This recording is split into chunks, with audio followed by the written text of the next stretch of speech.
is the need to deal with the student debt crisis. It is wrong that people who have $30,000, $50,000 in debt are paying 6, 8, 10% interest rates. That's why our legislation will give people with debt the opportunity to refinance at the lowest interest rates they can find.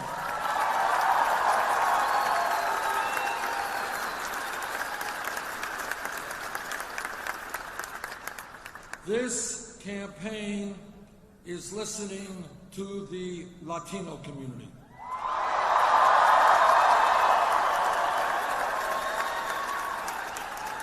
And what the Latino community is telling me is that when 11 million people in this country today are undocumented, we have got to take those people out of the shadows. We've got to end the exploitation. We've got to end the fear.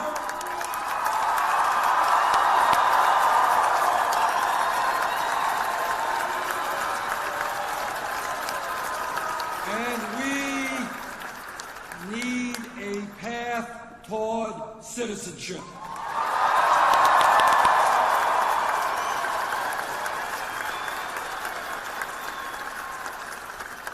Now, that is my view. There are people in this country who disagree with me, and that's fine. But what is not fine is when you have candidates for president and other people who are spewing out hatred and bigotry against Mexicans. That is not acceptable. And if elected president, we're going to put an end to that hatred and that bigotry. We're going to bring our people together.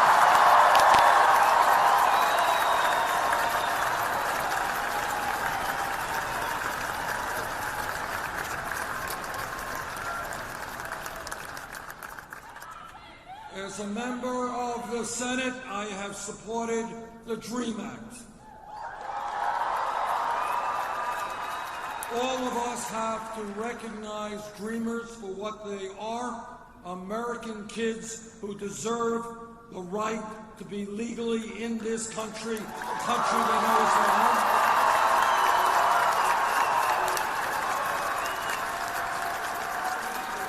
And that is why I support President Obama's DACA program.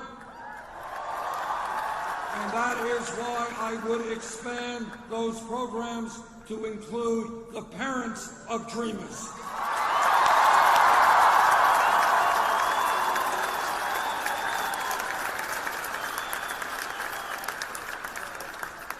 And our job as a nation is to unite families, not divide families.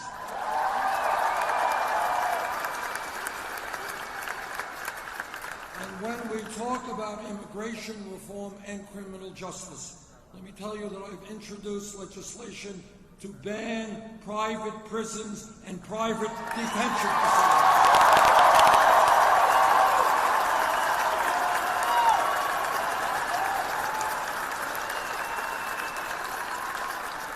And let me say a word right now to those families who have been torn apart by deportations.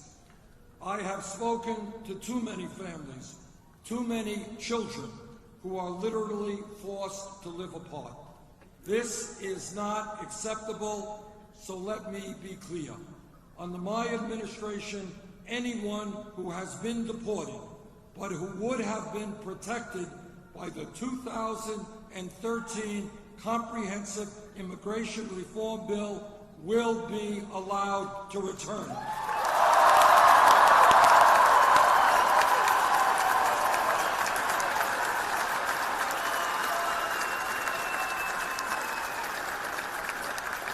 Children need their parents.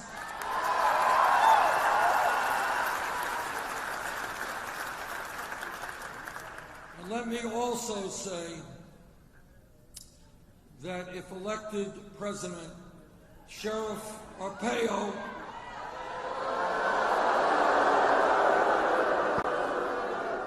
people like him will not continue to be able to act in the unconscionable way they are acting today.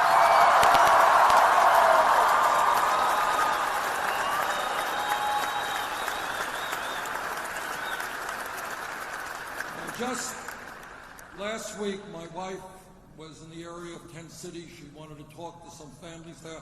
And who popped in but Mr. Arpaio? But if you know my wife, she does not get intimidated easily.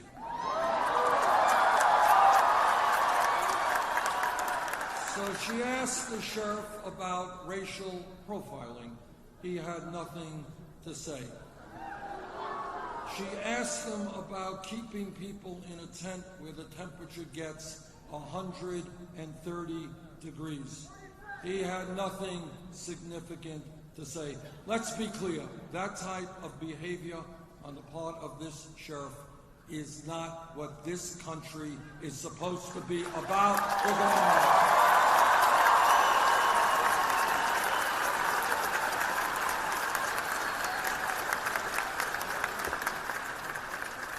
This campaign is listening to the Native American community.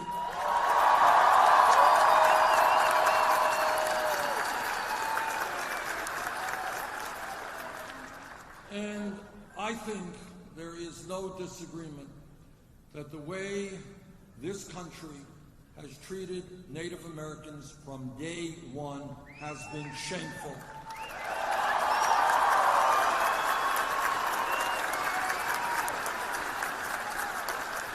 Native Americans have been lied to, they have been cheated, treaties that they signed have been broken, and today we find ourselves in a situation where in virtually every part of this country, and I've been to many parts and I've met with tribal leaders, unemployment sky high, poverty sky high, suicide rates sky high, kids dropping out of school, women being raped.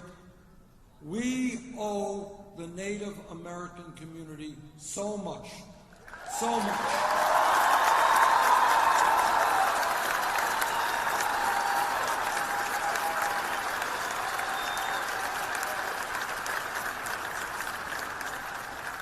They have helped shape the best elements of our culture. They, more than anybody, have taught us how to respect the environment and the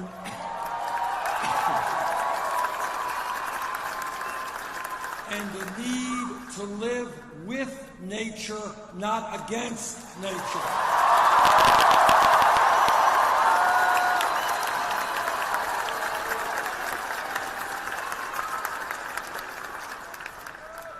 I am a member of the Senate Committee on the Environment.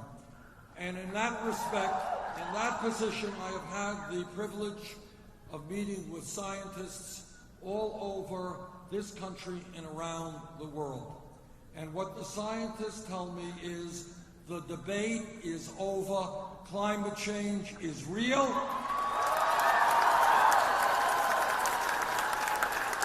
Climate change is caused by human activity. And climate change is already causing massive problems in this country and around the world. And what the scientists tell us, if we do not get our act together in the very near future, what will happen is that by the end of this century, this planet will be between 5 and 10 degrees warmer. Now, some people may think, well, 5 or 10 degrees, not a big deal. It is a huge deal. It will be cataclysmic.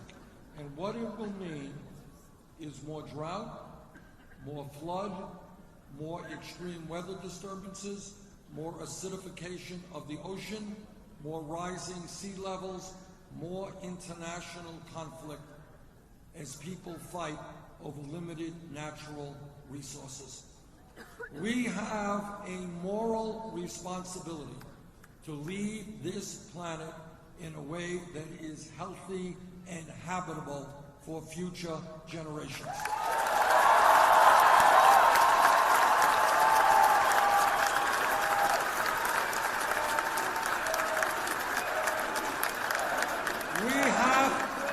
As a people, we have got to summon up the courage to take on the greed of the fossil fuel industry and tell them that their short-term profits are not more important than the future of this planet.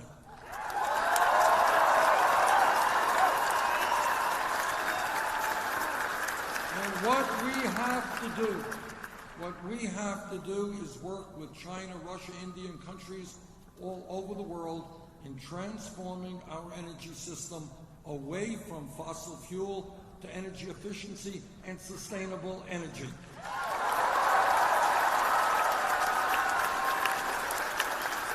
If I have anything to say about it, your state, which has an incredible natural resource called the sun,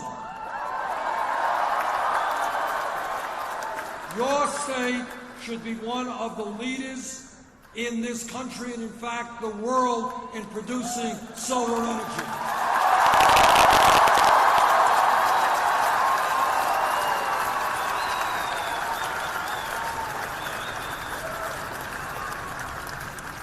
Now, I have been criticized for saying this, so let me say it again as clearly as I can. Healthcare, in my view, is a right, not a privilege.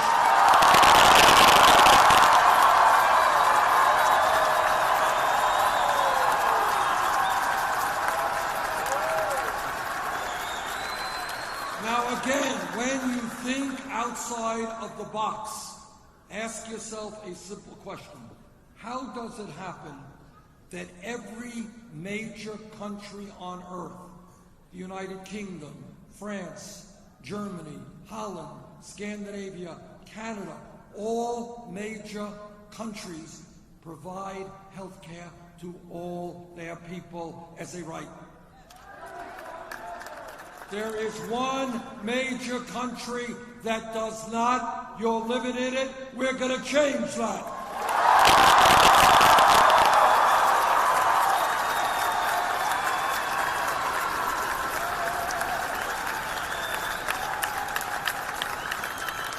Now, I'm on the committee that helped write the Affordable Care Act. The Affordable Care Act has done a lot of good things. And by the way, I cannot believe that you have governors all over this country who have refused to allow for the expansion of Medicaid. That is an outrage. And that's what we put in the bill. What the bill also did is end this obscenity called pre-existing conditions. And we added another 17 million people to the ranks of the insured. But today, despite the gains of the ACA, 29 million people have no health insurance. Many of you are underinsured with high deductibles and copayments, correct?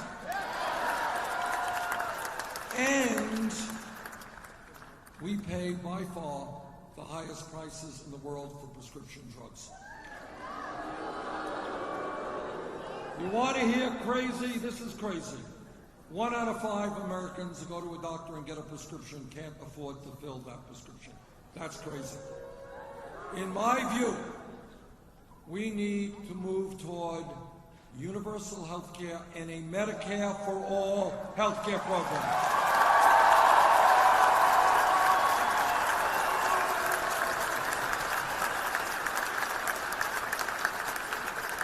Everybody here understands that real change in this country has never happened from the top on down. It has always happened from the bottom on up.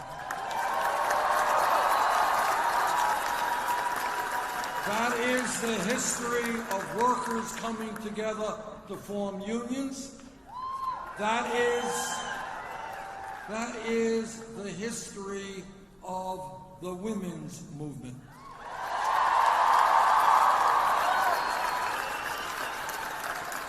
A 100 years ago, not a long time ago, women in America did not have the right to vote. Women could not get the education they wanted. Women could not do the jobs they wanted. But what happened is women and their male allies said, you know what?